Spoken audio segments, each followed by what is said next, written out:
Shalom saudara, jika Anda merasa diberkati dengan channel YouTube saya, Anda bisa komen, like, dan share. Dan jangan lupa tekan tombol subscribe dan juga tombol lonceng agar Anda mendapat pemberitahuan setiap kali saya mengupload video-video yang baru. Ini sangat penting buat channel ini saudara, supaya banyak orang juga diberkati dan channel ini boleh juga terus berkembang dan menjadi berkat buat banyak orang. Terima kasih, Tuhan memberkati. Saudara, dengan keadaan sekarang itu banyak orang yang akhirnya ketakutan berlebihan. Kita harus lebih takut kepada Tuhan daripada karena Tuhan yang pegang kendali atas hidup. Kalau kita percaya Tuhan berdaulat atas hidup kita, nggak ada yang perlu kita takutkan. Amin. Kemarin ada seorang ibu telepon saya, Bu Debbie, iya suami saya. Kami kerja bersama-sama dari kami pertama kali menikah, Bu. Dari nol kami start mulai dari awal berdua. Waktu belum ada duit, dia sayang sama keluarga, setia sama Tuhan. Waktu mulai diberkati, usaha kami diberkati, uang mulai masuk ratusan juta, miliar. Tiba-tiba, Bu, saya lihat ada pengeluaran sekian ratus juta di rekeningnya. Ternyata dia kirim untuk seorang wanita. Bapak-bapak, yang memulai bersamamu dari awal itu istrimu. Jadi jangan setelah punya uang terus melupakan istri. Karena waktu engkau miskin kere, istrimu yang suka sama kau. Waktu engkau sudah kaya, banyak pelakor yang mau. Amin, bapak-bapak. Ada orang ibu kemarin ngomong sama saya, Bu, suami saya diganggu sama pelakor kan, Bu. Suami saya ini udah berumur. Mau berapa lama sih dia selingkuh sama itu pelakor? Saya datangi pelakornya, Bu. Saya ajak suami saya. Lalu saya bilang sama itu perempuan, kamu benar mau sama suami saya? Saya kasih titip suami saya. Dan dia ini saya cuma mau bilang sama kamu, dia ada penyakit jantung, kolesterol, kencing manis, diabetes. Tolong rawat. Langsung tidak jadi itu pelakor. Dia memilih untuk memutuskan. Makanya bapak-bapak gak usah sombong. Jangan tertawa, bilang amin. Terutama bapak-bapak. Amin, bapak-bapak. Ya, setialah. Tidak perlu takut dengan virus, dengan apapun. Yang engkau harus takut itu Tuhan.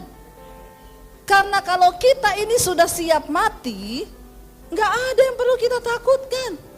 Toh waktunya akan datang, semua kita akan tinggalkan dunia ini. Nah sekarang yang saya mau tanya, yang sudah siap mati berapa? Yang belum siap, terus maumu apa? Ya, ditanya siap mati belum siap belum. Saudara, saya mau bilang ya, siap atau tidak siap, kalau harinya tiba, pasti datang. Pasti kematian itu menjemput. Tetapi kita harus paham benar apa kata firman Tuhan. Rasul Paulus berkata, bagiku mati adalah sebuah keuntungan. Dan hidup adalah bagi Kristus. Jangan engkau sia-siakan waktu yang singkat di hidup ini. Amin. Mari kita sungguh-sungguh mau hidup bagi Tuhan. Supaya tidak ada ketakutan. Kalau kita mencapai iman di dalam Tuhan, indah hidup ini, mau kapanpun mati, aku siap Tuhan. Tapi kalau belum saatnya mati, aku mau melayani Tuhan seumur hidupku. Melayani Tuhan itu apa? Bukan cuma sekedar jadi pengkhotbah kayak saya. Jangan semua jadi pengkhotbah, nanti saya banyak saingan. Apa itu melayani Tuhan? Di rumah tanggamu, bapak-bapak engkau menjadi imam yang benar, yang membawa anak istrimu takut akan Tuhan, itu engkau melayani Tuhan. Istri-istri engkau menjadi penolong yang sepadan bagi suamimu, itu engkau sedang melakukan kehendak Tuhan dan engkau melayani Tuhan. Tapi berapa hari ini memang saudara, dari hari Jumat kemarin saya itu terima telepon dari bapak-bapak semua. Dari hari Jumat itu saya pelayanan di mobil, saya terima telepon, bapak-bapak, Shalom Ibu Debbie, iya Ibu boleh doakan saya enggak Bu? Kenapa? Istri saya gugat saya cerai. Kenapa Bapak selingkuh? Bukan Bu, istri saya yang selingkuh.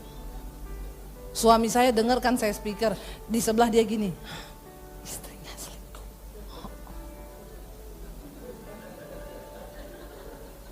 Saya tutup teleponnya, berdering lagi. Shalom, ini Ibu Debbie? Iya. Ibu doakan ya, Ibu kapan ada waktu ketemu saya dan istri? Kenapa? Istri saya sudah pulang ke rumah orang tuanya. Dia gugat cerai saya, Bu. Dia bawa anak-anak saya. Kenapa, Pak? Ada masalah apa? Istri saya punya pil. Ngeri gak, saudara? Telepon lagi, ada puluhan pria telepon saya Jumat dan Sabtu, laki-laki semua, istrinya selingkuh. Kata suami saya gini, makanya kamu tuh kalau khotbah jangan terus menyudutkan bapak-bapak.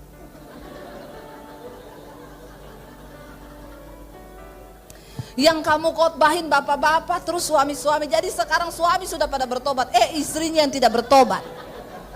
Jadi istrinya pada selingkuh. Jadi hari ini saya mau khotbah buat suami dan istri. Semua bertobat, amin. Saudara, dengan keadaan zaman sekarang ini banyak orang akhirnya ketakutan dan mengklaim Mazmur 91. Bahkan banyak yang catat ayat ini lalu taruh di dompet. Enggak beda seperti mantra atau jimat. Saya mau bilang kepada saudara, jangan jadi Kristen bodoh. Ayat firman Tuhan tidak berlaku bagi semua orang Kristen. Karena banyak orang masuk gereja tapi tidak masuk surga. Tolong catat baik-baik apa yang saya ngomong. Makanya Yesus berkata, bukan semua orang yang berseru padaku Tuhan, Tuhan yang akan masuk dalam kerajaan Allah. Seorang menelpon saya, Bu Debbie, saya baru habis baca kitab Yehezkiel, Bu. Dan saya temui satu kesimpulan saya apa? Tuhan tidak adil. Lah, maksudmu? Saya kan baca itu, Bu, ya. Di sana tulisannya, kita ini nanti yang Tuhan lihat dari kita ternyata cuma akhir hidup kita, Bu. Jadi yang dari awal itu Tuhan gak perhitungkan. Jadi, Bu, saya pikir-pikir ngapain saya hidup kudus? Mending nanti aja kalau sudah mati saya bertobat. Saya kasih gambar ketawa, saya balas hahaha. Kok Ibu ketawa? Yang pertama kesimpulan saya, kamu belum ketemu dan mengenal Tuhan secara pribadi. Kenapa? Kamu tahu kenapa saya sampai hari ini memilih hidup dalam kekudusan? Bukan karena saya takut masuk neraka, bukan cuma itu. Karena saya mengasihi Tuhan. Dan saya tidak ingin menyakiti hatinya dengan saya hidup di dalam dosa. Karena saya tahu pengorbanan yang Tuhan berikan bagi saya itu luar biasa. Yang kedua, kamu tahu kenapa kamu harus melakukan firman selama hidup di dunia ini? Kenapa kamu harus melakukan kebaikan, kebenaran dan hidup dalam kekudusan? Kenapa? Karena Alkitab berkata orang yang berbahagia di dunia ini adalah orang yang melakukan firman. Sebab engkau berbahagia karena perbuatanmu. Karena apa yang engkau tabur itu yang akan engkau tuai. Kalau engkau memilih hidup dalam dosa silakan dan engkau akan dikutuk selama hidupmu di dunia ini. Mau? Oh gitu ya, Bu. Iya. Jadi mengerti sekarang. Anda memilih hidup di dalam dosa, maaf, Tuhan tidak rugi. Catat baik-baik. Kalau engkau pilih hidup dalam dosa, persinahan, perselingkuhan, kepahitan, Tuhan tidak pernah rugi. Sebaliknya, kalau engkau memilih hidup dalam kekudusan dan perkenanan Tuhan, Tuhan gak untung. Dia tetap Tuhan dengan kemuliaan dan kedaulatannya, tidak ada yang bisa merubah itu. Tapi kenapa kita harus hidup dalam kebenaran dan kekudusan? Supaya engkau berbahagia selama engkau hidup di dunia ini. Supaya engkau tidak hidup di bawah kutuk, karena engkau tidak mengalami janji Tuhan. Amin. Sehingga hidupmu tidak pernah cukup. Lalu engkau hidup cemas tiap hari. Makanya saya bilang orang banyak mati bukan karena penyakit. Karena ada dua hal di hidup ini yang membuat jantung berpacu dengan cepat. Yang pertama jatuh cinta, yang kedua jatuh tempo. Jadi kurang-kurangilah cicilan biar gak cepat. Ini suara aslinya.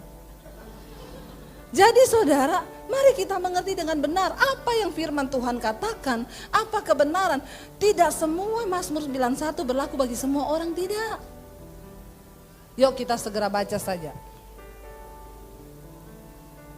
Mazmur 91 ayat yang pertama.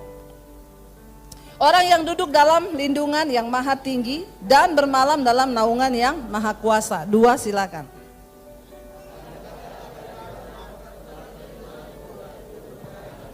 Allah yang sungguh dialah yang akan melepaskan engkau dari jerat penangkap burung, dari penyakit sampar yang busuk. 4.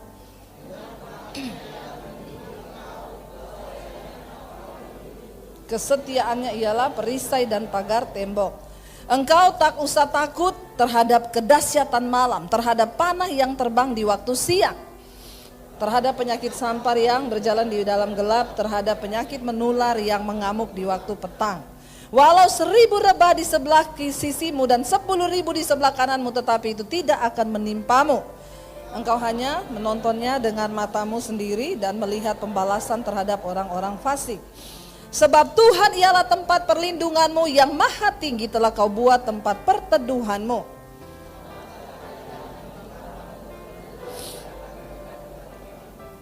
Sebab malaikat-malaikatnya akan diperintahkannya kepadamu untuk menjaga engkau di segala jalanmu.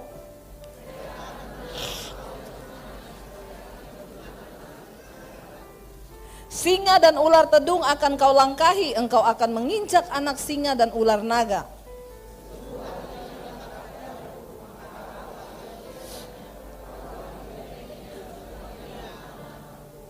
Bila ia berseru kepadaku, aku akan menjawab. Aku akan menyertai dia dalam kesesakan. Aku akan meluputkannya dan memuliakannya.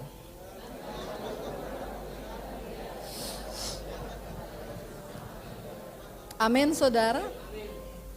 Ya, ayat ini sangat diingini dan sangat diimpikan terjadi dalam kehidupan setiap orang Kristen. Bayangkan, dilindungi, diluputkan, disertai, dijawab doanya, diselamatkan. Apa yang kurang? Tapi maaf, saya selalu berkata, untuk menerima kasih Tuhan itu tidak ada syaratnya. Karena kita semua diselamatkan bukan karena perbuatan baik kita dari awal Tuhan pilih kita, bukan karena kita orang benar. Justru kita diselamatkan mengenal Yesus karena kita orang berdosa.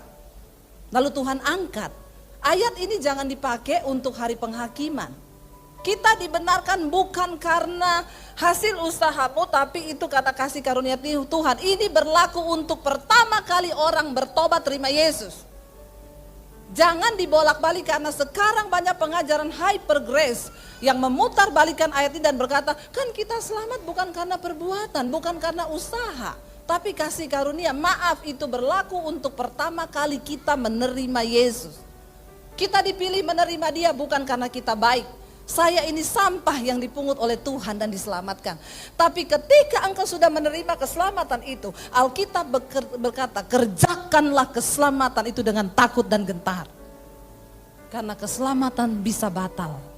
Dari pihak siapa? Bukan Tuhan, dari kita yang membatalkannya. Karena kedagingan kita. Ayat ini berkata, coba kita lihat ayat 1. Selalu firman Tuhan itu ditulis sebelum janji, ada syarat. Ulangan 28 berkata, kalau engkau baik-baik melakukan semua yang diperintahkan Tuhan kepadamu, maka berkat Tuhan akan mengikuti hidupmu. Sebaliknya, kalau engkau tidak taat dan hidup dalam kefasikan, maka kutuk akan menyertai hidupmu. Ingat itu baik-baik.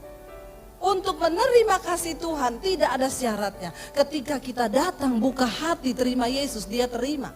Engkau melakukan dosa, engkau minta ampun, diampuni. Tapi untuk menerima berkat Tuhan dan janji Tuhan, maaf, itu ada syaratnya. Amin. Carilah dahulu kerajaan Allah dan kebenarannya, maka semua ditambahkan. Jika engkau berjalan, barisan depanmu adalah kebenaran, maka barisan belakangmu adalah kemuliaan Tuhan. Ayat 1 kita baca sekali lagi sama-sama. 1, 2, 3. Orang yang duduk dalam lindungan yang maha tinggi dan bermalam dalam naungan yang maha kuasa. Ayat ini berlaku bagi orang ini. Orang yang duduk dalam lindungan yang maha tinggi, bernaung di dalam naungan yang maha kuasa, bermalam dalam. Saya mencoba mengerti ayat ini. Saya baca dari terjemahan bahasa Inggrisnya, di sana dikatakan orang yang berada di dalam the secret place of God, di tempat rahasia Tuhan. Orang yang berada di dalam tempat rahasianya Tuhan, mereka yang akan mengalami janji ini. Wow, enggak saudara? Pertanyaannya, apakah hari ini kita berada di dalam tempat rahasianya Tuhan? atau di dalam tempat rahasianya setan? Halo? Saya pernah datang ke satu rumah orang kaya. Lalu dia bilang, "Bu, kita di sini ada pintu rahasia loh. Rumah saya ini ada pintu rahasia. Di balik cermin ini, ya, kalau saya pencet tombol ini akan kebuka pintu. Tidak ada orang yang tahu karena ini tempat rahasia kita. Kalau ada gempa atau ada maling, kami masuk ke bawah situ. Kenapa? Ruangan di bawah itu didesain anti gempa. Kenapa tempat rahasia disediakan? Untuk menjaga orang yang ada di dalamnya itu aman. Saudara punya tempat rahasia di rumah? Ada brankas buat simpan emas, perak, permata? Halo? Kita berharap di tempat rahasia itu nggak ada yang tahu kan? Tapi suami istri dilarang main rahasia-rahasiaan. Amin? Bilang amin. Nggak ada uang istri, nggak ada uang suami. Amin. Uang sama-sama pegang berdua supaya tidak terjadi pertikaian dalam rumah tangga. Suami, percayakan istri uangmu karena istri adalah bendahara yang terbaik. Tapi istri, jangan sembarangan pakai uang suami. Amin, ibu-ibu. Dari tadi saya menyerang bapak-bapak. Hari ini saya menyerang ibu-ibu. Jadilah istri yang bijaksana, yang punya hikmat Tuhan. Ya, supaya hati suaminya, Amsal 31 bilang, istri yang cakap itu mahkota suaminya. Dia bangun waktu masih pagi, ya, dia itu cantik, hati suaminya percaya kepadanya, dan suaminya tidak pernah kehilangan, kekurangan, keuntungan. Kalau sampai suami tekor terus, ini istri perlu dibaptis ulang, direndam agak lama 15 menit. Supaya dia buka mata langsung di rumah Bapa di sorga. Ya, jadi mari kita hidup di dalam keterbukaan sebagai orang Kristen supaya iblis tidak mengambil celah di dalam hidup kita. Ya, kayak itu tadi yang saya cerita. Dari awal usaha bersama-sama, dari miskin sama-sama, begitu sudah kaya suaminya pegang uang mulai selingkuh. Kenapa bapak-bapak engkau harus memberikan keuanganmu kepada istrimu? Itu akan menjaga langkahmu karena uang itu bisa membuat orang gelap mata. Uang itu bisa menyesatkan orang. Ya. Dulu waktu nggak punya uang pas-pasan naik ojek sampai ke gereja. Begitu diberkati Tuhan, beli mobil, gereja lewat, tembusnya Ancol. Berdoa saudara ya. Nah, saya bertanya kepada Tuhan, orang bagaimana yang berada di tempat rahasianya Tuhan? Roh Kudus memberikan saya pemahaman. Yang pertama, orang ini adalah orang yang hidup di dalam kekudusan dan tidak kompromi dengan dosa. Berapa banyak yang mau masuk di tempat rahasia Tuhan? Ya, yang tidak mau enggak apa-apa. Enggak usah angkat tangan. Kalau engkau mau menjadi orang yang berada di tempat rahasia Tuhan, yang pertama, hidup dalam kekudusan dan jangan kompromi dengan dosa. Saya tadi pagi saksikan di sini saudara. Saya ketemu satu orang ibu, dia bilang, "Bu Devi, saya harus ketemu ibu." Lalu dia cerita, "Bu, saya ini dulu sebelum menikah berat saya 120, saya sebelum menikah berat saya 100 kilo. Sebelum menikah, iya. Tapi luar biasa suami ibu ya, iya makanya luar biasa suami saya Bu. Dia menerima saya apa adanya. Lalu dia menikahi saya dengan berat badan 100 kilo. Karena dia mencintai saya dengan segenap hati. Terus setelah saya melahirkan, saya punya anak, saya melahirkan. Perempuan itu kalau sudah punya anak hormonnya sudah tidak beraturan. Dia lewat toko beras naik 1 kilo. Lewat rumah makan Padang naik 2 kilo. Apalagi kalau mampir naik 5 kilo.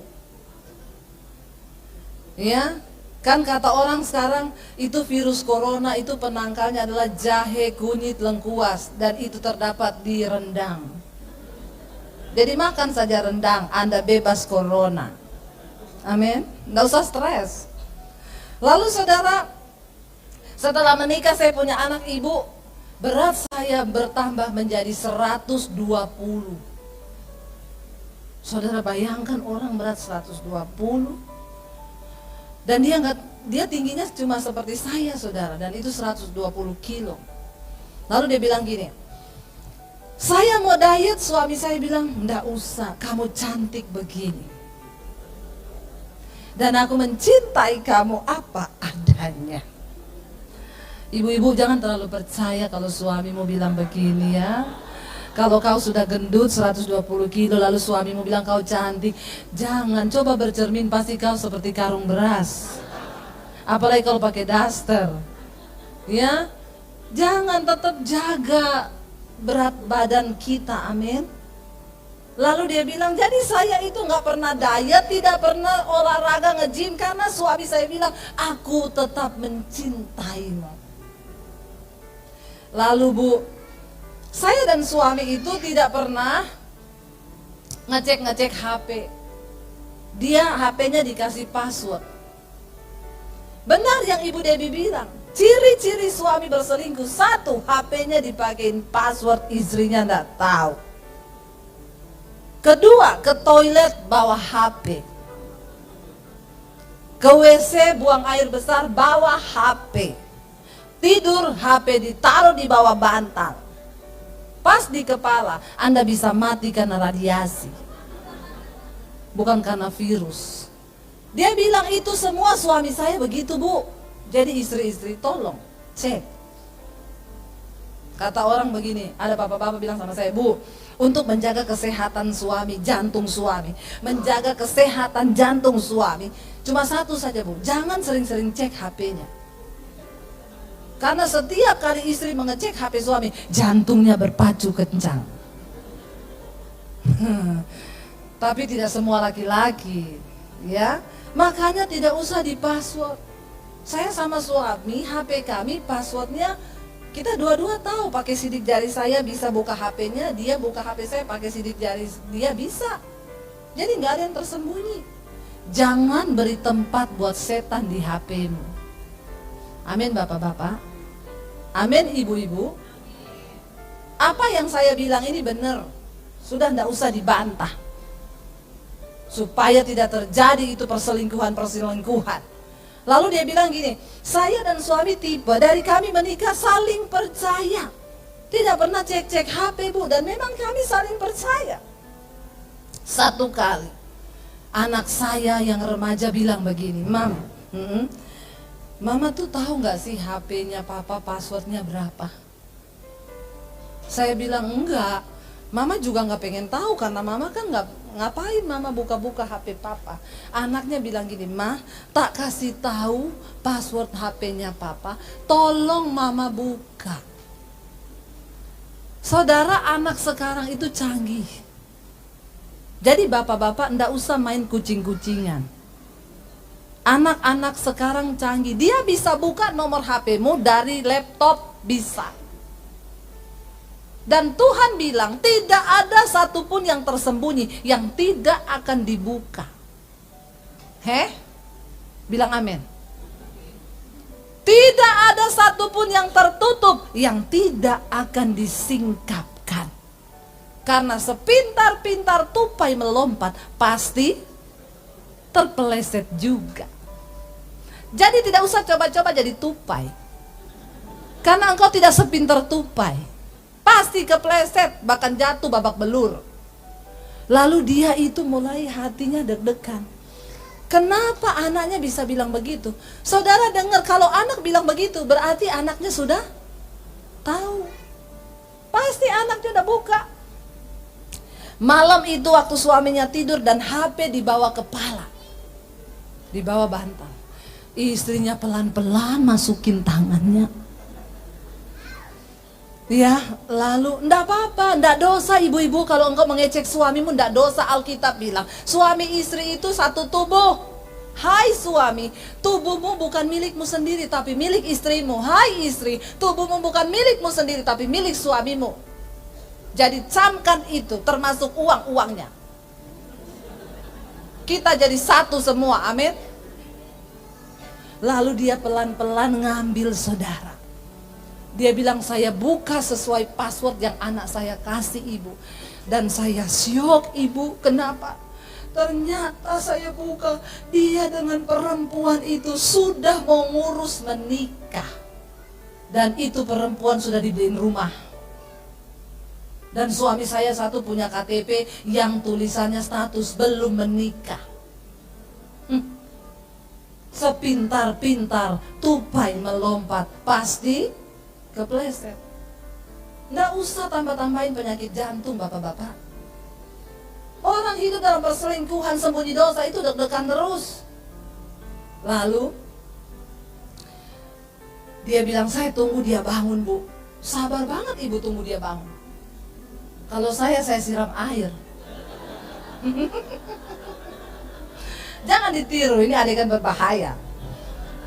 Lalu saya tunggu dia bangun bu. Waktu dia bangun, saya tanya sama dia, Pak, apa ini? Selama ini kamu bilang kamu cinta sama saya apa adanya. Ternyata kamu mau menikah sama perempuan lain, malah kamu beliin rumah. Dan suami saya menjawab dengan satu kalimat yang cukup membuat saya down dan tidak bersuara lagi. Ibu tahu apa yang suami saya ngomong dari mulutnya? Iya, kenapa? Lu ngaca ya?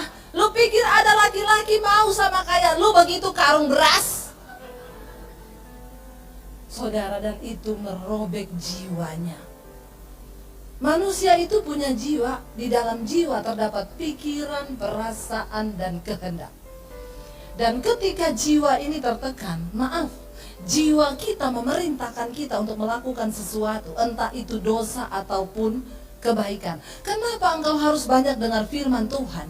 Supaya jiwamu diisi oleh firman, dikendalikan oleh firman, dan engkau melakukan kebenaran.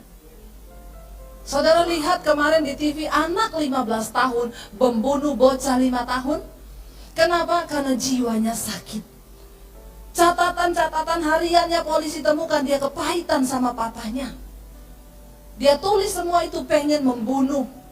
Ya, dia tulis Lucifer is lonely. Lucifer sudah sendiri, jadi dia harus semua kata-katanya. Kenapa? Jiwanya sakit. Lalu anak tetangganya main ke rumah 5 tahun, dia ajak ke kamar, direndam di bak mandi 15 menit. Waktu anak itu mati, dia cekik lehernya, dia bungkus sama kain spray, disimpan dalam lemari pakaian. Dan malam itu dia tidur dengan mayat di dalam kamarnya dan tidak ada yang tahu. Ngeri nggak? Lalu mau berangkat sekolah, akhirnya dia pergi ke kantor polisi dengan tenang, dia melaporkan dan menceritakan apa yang dia lakukan. Ngeri ya saudara. Kenapa? Jiwanya sakit dan tertekan.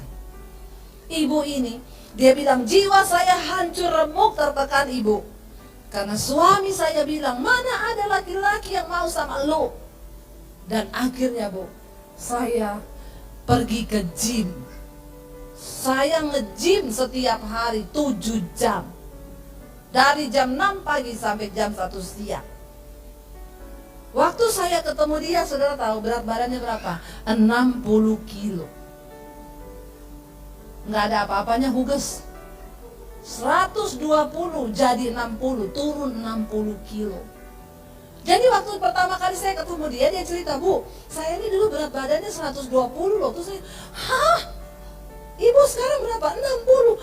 Hah, ibu turun 60 kilo. Ibu bagi dong bu resepnya. Saya cuma mau turun dikit, susah banget bu. Rahasianya apa?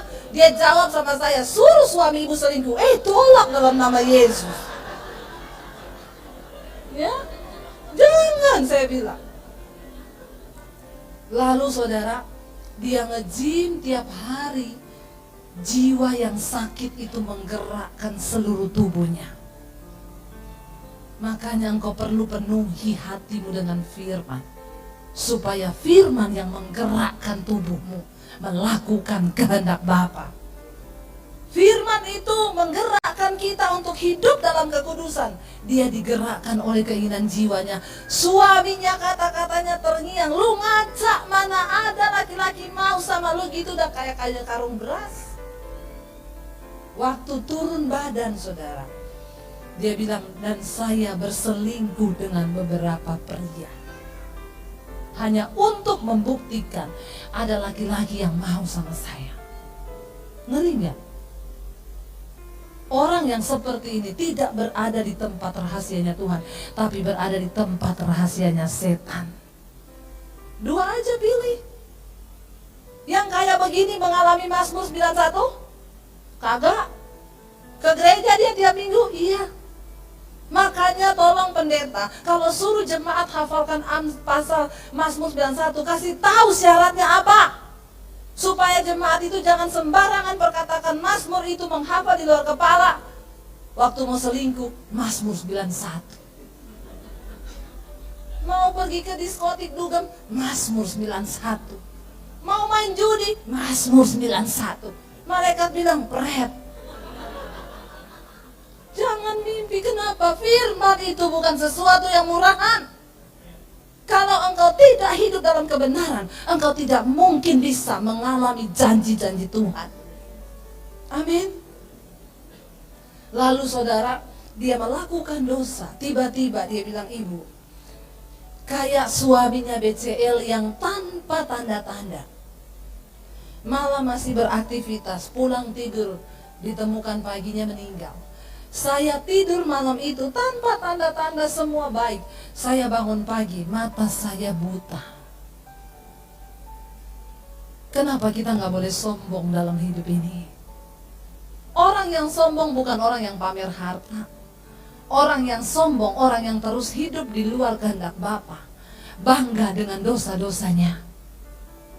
Seorang istri telepon saya, "Bu, suami saya berselingkuh." Lalu saya tanya sama dia ngaku, "Bu." Saya bilang, "Kamu pilih saya atau perempuan itu?" Dia jawab, "Dua-dua." Lalu saya bilang, "Saya nggak mau kamu madu saya." "Nggak, kamu harus pilih salah satu." Suaminya jawab, "Kamu pikir gampang bagi saya melupakan dia?" Lalu istrinya bilang, "Lah terus kamu mau nggak?" "Mau, tapi beri aku waktu." Istrinya bilang, "Sampai kapan waktu yang harus aku beri sama kamu?" Suaminya jawab, "Tunggu waktu Tuhan." Haleluya ya. Ini sih saudara, bukan hidup di luar kebenaran, tapi bikin kebenaran baru yang sesuai dirinya sendiri. Mau suruh putus sama selingkuhan, tunggu waktu Tuhan. Saudara, lalu istrinya bilang sama dia, "Tapi kamu harus memilih." "Iya, saya besok mau ke Jakarta ketemu perempuan itu." Istrinya bilang, "Semalaman saya tidak bisa tidur, Ibu, saya nangis." Suami saya bilang gini, "Kamu tuh ya pikiran positif saja. Ada orang mau ketemu selingkuhannya, istrinya suruh pikir positif. Yang dia lakukan negatif, tapi istri suruh pikir, gila ini orang. Kalau di depan saya baptis ulang." Berapa lama? Biar dia buka mata langsung di rumah Bapa di sorga. Lebih baik tubuhnya binasa tapi jiwanya selamat. Ya, jangan sombong. Lalu dia bilang sama istrinya, "Dosa saya lu gak usah urusin, itu urusan saya." Saya bilang, aduh sombong sekali ya. Ada orang kayak begini nih masih, aduh ya, saya sudah tidak mengerti. Suami, kalau istrimu tegur dan menasihati kamu, itu suara Tuhan. Amin. Dia bilang, "Tanpa tanda-tanda saya bangun pagi, mata saya buta." Lalu saya ke dokter bilang, "Ibu harus mengalami pengobatan dan terapi." Salah satu pengobatannya, ibu tahu nggak? Saya harus disuntik di kornea mata, di biji mata itu disuntik.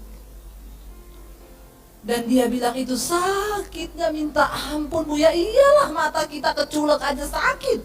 Lalu saudara, dia bilang, "Saya ibu disuntik beberapa kali. Waktu ditusuk, dimasukin obat di dalam biji mata saya itu sakitnya minta ampun. Sampai ke otak, syaraf-syaraf itu sakit." Tapi kakak saya bilang begini, "Kamu tahu kenapa Tuhan izinkan kamu begini? Itu teguran supaya kamu bertobat." Lalu dia tanya, "Oke, kalau saya mau bertobat, saya mulai dari mana untuk saya bisa bertobat?" Kakaknya dengan santainya cuma ngomong, "Kamu dengerin tuh khotbah-khotbah di YouTube. Saudara, jadi saudara, jangan saudara bilang saudara tidak bisa melakukan apa-apa untuk kerajaan Allah. Engkau bisa share khotbah-khotbah yang engkau dapat dari YouTube yang kira-kira membangun, share ke keluargamu.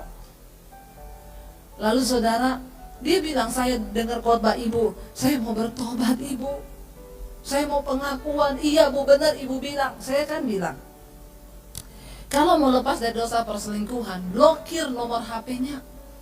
Sudah bu, tapi dia pakai nomor lain. Jadi ibu masih terpengaruh kalau dia kirim pakai nomor lain? Iya, kadang masih terpengaruh. Bahkan saya tunggu, ada nggak dia kirim hari ini? Bangsa Israel ketika mau keluar dari Mesir perbudakan menuju tanah perjanjian, iblis tidak pernah rela. Pasukan Fir'aun mengejar mereka. Waktu engkau mau keluar dari ikatan dosa, setan tidak pernah rela. Karena itu engkau perlu berseru kepada Tuhan. Datang kepada hamba Tuhan yang benar. Lalu dia bilang, bu, apa yang harus saya lakukan? Memang jujur saya masih tunggu-tunggu ada WA atau SMS dari nomor lain yang itu dari dia. Kalau begitu berarti ibu belum kuat dalam daging. Yang kedua, jalan keluarnya apa? Ganti nomor HP. Tutup Facebook untuk sementara. Itu namanya ibu niat. Jangan cuma mau, tapi niat. Amin. Lalu dia berusaha keras. Saya sudah mendengar banyak kesaksian saudara, orang-orang yang akhirnya hidupnya bisa berpindah dari tempat rahasianya setan ke tempat rahasianya Tuhan. Orang yang berada di tempat rahasianya Tuhan, orang yang sedang berjalan menggenapi rencana Tuhan dalam hidup mereka. Lalu akhirnya ibu itu bilang, saya mulai bertumbuh dalam iman bu. Lalu akhirnya saya mengaku kepada suami saya bahwa saya berselingkuh. Puji Tuhan, suami saya mengampuni saya. Dan sekarang rumah tangga kami dipulihkan Tuhan. Jadi Bapak Ibu yang ada di sini, saya mau bilang, kalau suamimu pernah berselingkuh atau istrimu pernah berselingkuh, lupakanlah itu sudah terjadi. Jangan biarkan iblis terus menteror rumah tanggamu. Saya banyak layani kasus-kasus pernikahan yang suaminya selingkuh, istrinya terpukul. Pergi ke psikiater, dia bilang gini, bu, psikiater ngomong sama saya, ibu akan begini terus sekitar 6 bulan. Karena istrinya depresi berat, sampai gemeteran tiap hari, nangis tiap hari, gak bisa terima. Oh jadi psikiater ngomong ibu akan begini terus 6 bulan? Iya, ibu mau atau tidak? Saya tanya, ibu mau 6 bulan begini? Enggak bu, mau gila saya. Perkatakan firman Tuhan, hari ini ibu bisa sembuh. Ketika ibu mau berkata, aku mau menjadi pelaku firman. Kita berdoa ibu, supaya Tuhan lepaskan semua yang mengikat di pikiran iblis, intimidasi, lepaskan hari ini. Saya berdoa buat dia saudara. Dan malam itu dia tidur tanpa obat tidur dari psikiater. Engkau harus percaya pada firman. Hari ini siapa? Saudara, saya cuma mau bilang ya, tidak ada yang bisa menyembuhkan engkau. Gak ada dokter hebat, tidak ada pendeta hebat yang bisa melepaskan engkau dari dosa kecuali dirimu sendiri dengan Tuhan. Bagaimana kita bisa berbahagia? Kitalah yang menentukan waktu kita memilih melakukan firman Tuhan. Orang yang berada dalam tempat rahasianya Tuhan, yang pertama, tidak kompromi dengan dosa.